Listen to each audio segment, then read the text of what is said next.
turi ku itariki 23 z'ukwezi kwa 12 2025 tukaba tugiye kubagezaho amakuru afitwe n'ingingo zikurikira. Amato ya M23 yagabye ibitero ku ngabo za FARDC na Wazalendo, niyo mpamvu tugiye kubigarukaho. Benshi bakomeje gucika ururondogoro bibaza kuri ayo mato ya M23. Izindi ngingo, leta ya Repubulika Iharanira Demokarasi ya Kongo yanze gusubira mu biganiro na M23. Izi ngingo hamwe n'izindi nizo tugiye kwibandaho muri aya makuru yacu.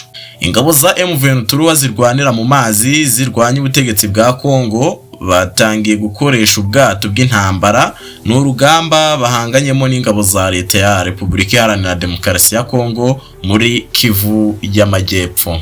Ku tariki 21 Ukuboza 2025 ingabo za Repubulika Iharanira Demokarasi ya Kongo na Wazalendo aba bagabye ibitero igikomeye cyane ku birindiro bya AFC M23 mu gace ka Mbangwi gaherereye muri teritwari ya Fizi, bashaka kubasubiza inyuma. Uwo munsi AFC M23 yahanganye n'iryo huriro ry'ingabo za leta ya Repubulika Iharanira Demokarasi ya Kongo maze babasha kurisubiza inyuma. Icyakoze abaturage benshi bakaba bari bahiye ubwoba maze bafata icyemezo cyo guhungira mu tundi duce dutandukanye turahitwa Swima na Mboko. Itariki 22 ubwo ni ku munsi w'ejo ingabo za leta Iharanira Demokarasi ya Kongo na Wazalendo bagabye igitero muri centre ya Makobora igenzurwa na AFC M23 kuva mu byumweru hafi 2 byose bishize, ari nabwo barurwanye nyine kugeza ubwo M23 yemeza ko yongeye kubasubiza inyuma.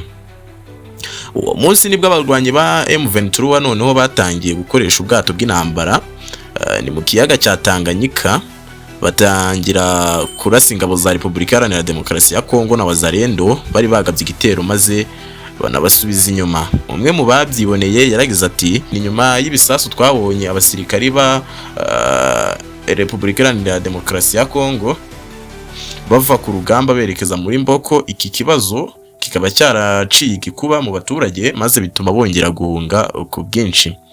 Imirwano yabaye muri uyu mwaka yagaragaje ko AFC M23 kuri ubu ifite ibikoresho bihambaye byinshi, muri byo birimo nk'indege, ubwo noneho harimo za drone n'izinambara n'imbunda ziremereye kandi zishobora kurasa kure cyane nk'ahari ibirindiro bya Repubulika Iharanira Demokarasi ya Kongo cyangwa se kuba barasa mu gihugu cy'abaturanyi cy'u Burundi. Twarabibonye ubwo intambara yari ikiri mu gice cya Kamanyora. Si ibyo gusa rero, noneho batangiye no kugaragaza intwaro zifashishwa mu mazi zirimo n'ubwo bwato bwongeye guca igikuba. Intwaro nyinshi zikomeye AFC M23 yakoresheje mu rugamba rwabereye mu bice byo mu ntara ya Kivu y'Amajyepfo biri mu kibaya cya Rusizi. Leta ya Repubulika Iharanira Demokarasi ya Kongo yemeje ko izo ngabo zarashweho na za drone z'intambara ndetse n'imbunda ziremereye, udasize na za drone zigaba ibitero by'ubwiyahuzi. AFC M23 yatangiye gukoresha noneho ubwato bw'intambara ni mu gihe irimo kugenzura ibice byinshi bifata ku kiyaga cya Tanganyika, ari nako kuri ubu bashaka kugenzura ugereranyije uko bagenda bigarurira ibice bitandukanye kuri icyo kiyaga cya Tanganyika. Bigaragara neza ko inkengero z'icyo kiyaga zose bashaka gukomeza kuba bazigenzura. Ibi rero ni nabyo byaciga kuba abarwanyi ba M23 bongeye kugaragara mu mato y'intambara. Nyamara rero nubwo intambara ikomeje kubica bigacika, M23 ikaba itangiye no kugaragaza ingufu zidasanzwe zirimo n'ayo mato y'intambara. Leta ya Tshisekedi itari kwemera gutsindwa cyangwa se ngo bagane inzira y'ibiganiro, ni mu rwego rwo gukemura ibibazo byose bafitanye, ahubwo ubutegetsi bwatangaje ko butazasubira mu biganiro. N'ubutegetsi bwa Repubulika Iharanira Demokarasi ya Kongo bwanze gusubira mu biganiro by'amahoro bibahuza n'ihuriro bahanganye.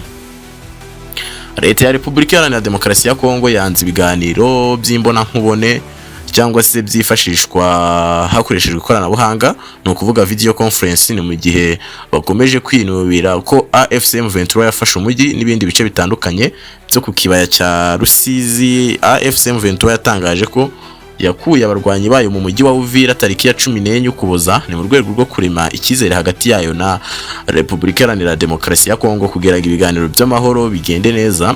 Ariko leta yo ikabivuga ko izo ngabo zitigeze zihava, ndetse ko nta nubwo ibyo biganiro bashobora kongera kubisubiramo.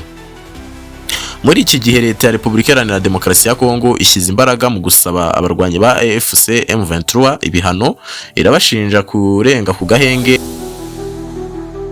AFC M23 yarabihakanye, isobanura ko leta ariyo yakomeje kugenda irenga ahubwo kuri ako gahenge. Yewe rero kugira imirwano yongere gutangira mu gice cya Kamanyola ngo ni leta ya Repubulika Iharanira Demokarasi ya Kongo yari imaze kurenga ku gahenge inshuro zigera kuri 31 zose.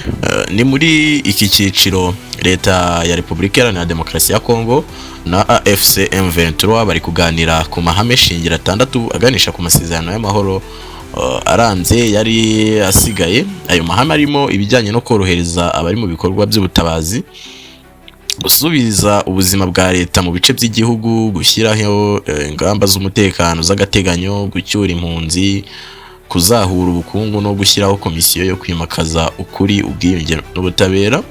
Yongera kandi ku yandi mahame shingiro 2 yari amaze gushyirwaho umukono, harimo ibijyanye n'agahenge no kugenzura uburyo bwo kubahiriza, bikajyana kandi no guhererekanya imfungwa hagati ya Repubulika Iharanira Demokarasi ya Kongo na AFC M23. Ku wa 22 Ukuboza, perezida w'inama y'abaminisitiri ya Togo usanzwe ari umuhuza washyizweho n'umuryango wa Afurika yunze ubumwe yagiriye uruzinduko rw'amasaha make cyane i Kinshasa muri Repubulika Iharanira Demokarasi ya Kongo.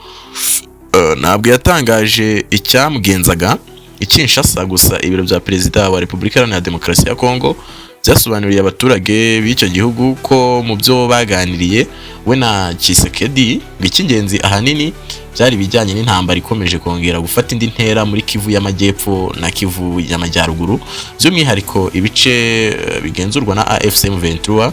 Kugeza ubu harakibazwa ikigiye gukurikiraho, ni mu gihe ibiganiro byari byitezweho kuba byakemura iki kibazo mu buryo bwa burundu perezida Tshisekedi yaba yarafashe umwanzuro wo kutazongera kubisubiramo.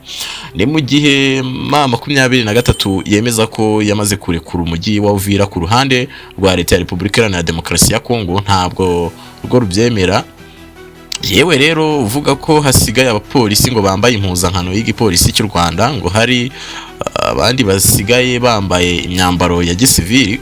Gusa ku munsi w'ejo ubwo habaga imyigaragambyo, abaturage basaba ko M23 yagaruka mu mujyi. Humvikanye urusaku rw'amasasu muri uwo mujyi wa Uvira, biza kuvuga ko ari Wazalendo yari yagabye ibitero. Usibye n'ibyo, n'abayobozi batandukanye ba Repubulika Iharanira Demokarasi ya Kongo bakomeje kuvuga ko bashaka guhagarikura ihuriro rya leta ngo rigasunikira abo barwanyi ba M23 bakibarizwa muri ibyo bice byose, bakabatahisha ku ngufu. Nguko rero uko byifashe, mukomeze mugire ibihe byiza. Tugiye gukomeza kubana nk'ibisanzwe ku makuru atandukanye, turakomeza kugenda tubagezaho mu bihe bitandukanye. Ngende mind nk'ibisanzwe, Astra Vista, ndabakunda cyane.